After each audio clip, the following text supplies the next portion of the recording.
morning and welcome to the right side of the bed. I'm your host, Gretchen Sortzi, and I'm happy to be here with you today. I'd like to welcome any new listeners that we have today. Thank you for joining us. We're glad to have you.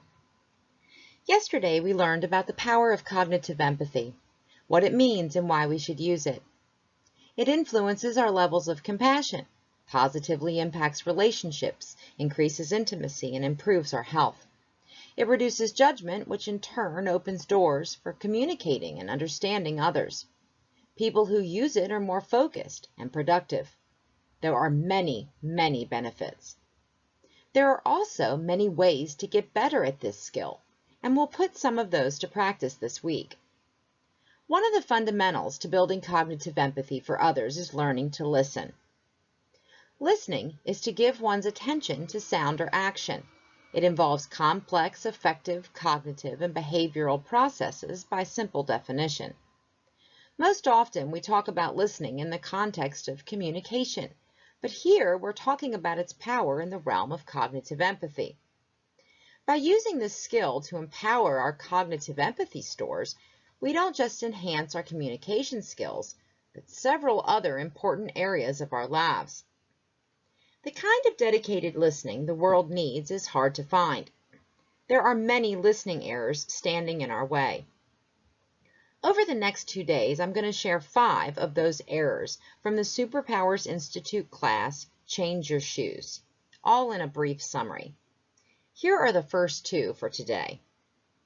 Number 1, we don't always actually hear what others say.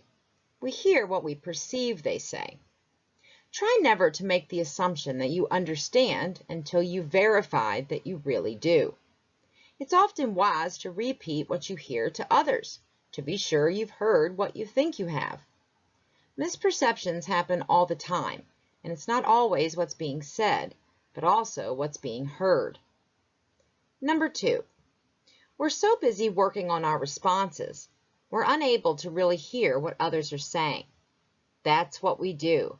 We listen to respond, to one-up, to share our opinion, to be sure we are being heard. Our minds are on overdrive while people are talking. Listening isn't just shutting our mouths.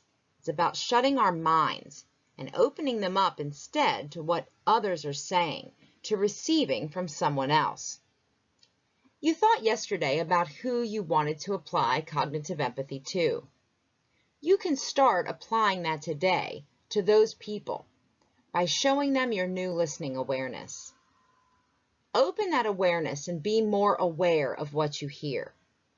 Start listening to understand, not to respond. Quiet your mind and allow yourself to receive. You'll be listening and you'll be learning.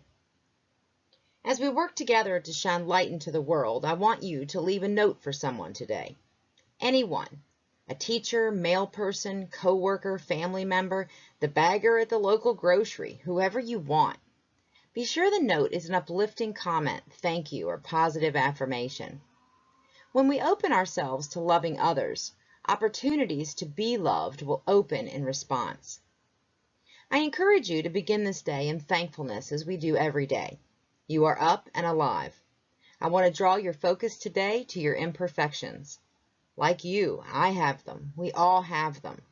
They make us special. In fact, I believe that it's by our imperfections we are each so perfect and unique.